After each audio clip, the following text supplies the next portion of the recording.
नमो भगवते वासुदेवाय नमः। अध्याय 3 कर्मयोग। ज्यायसे चेत कर्मणस्ते मता बुद्धि जनार्दना तंकिम कर्मणि घोरे मां नियोजयसी केशव। अर्थात अर्जुन ने कहा, हे जनार्दन, हे केशव, यदि आप बुद्धि को सकाम कर्म से श्रेष्ठ समझते हैं तो फिर आप मुझे इस घोर युद्ध में क्यों लगाना चाहते हैं।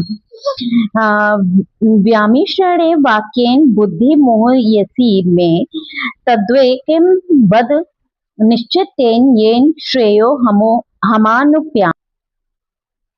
आपके व्यामिश्रित उपदेशों से मेरी बुद्धि मोहित हो गई है, अतः कृपा करके निश्चय पूर्वक मुझे बताएं, इनमें मेरे लिए सर्वाधिक श्रेयस्कर क्या होगा। श्री भगवान ने कहा, लोकोस्मिन् द्विधा निष्ठा पुरा प्रोक्ता मयानक ज्ञान योगेन सांख्यानाम कर्म योगेन योगिनाम।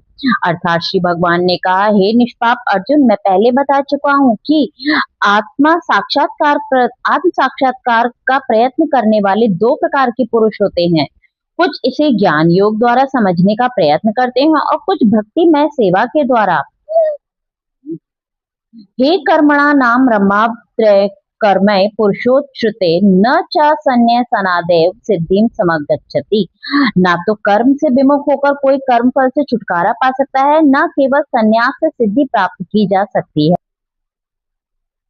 न ही कश्चित् क्षणमपि जातु तिष्ठत् कर्म कृत कार्यते हवशः कर्म सर्वः प्रकृतिर्योगे। प्रत्येक व्यक्ति को प्रकृति से अर्जित गुणों के अनुसार विवश होकर कर्म करना पड़ता है, अतः कोई एक क्षण भर के लिए भी बिना कर्म किए नहीं रह सकता।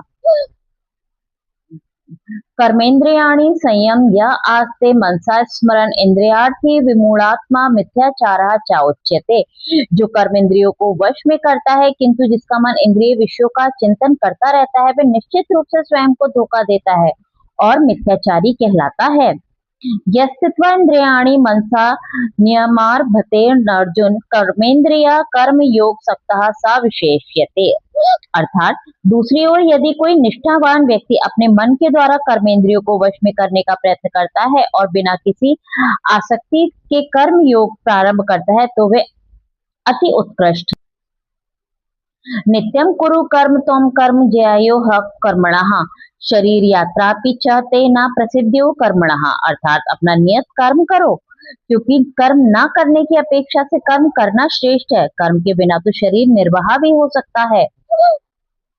यज्ञात् कर्मणो न्यत्र लोकोयम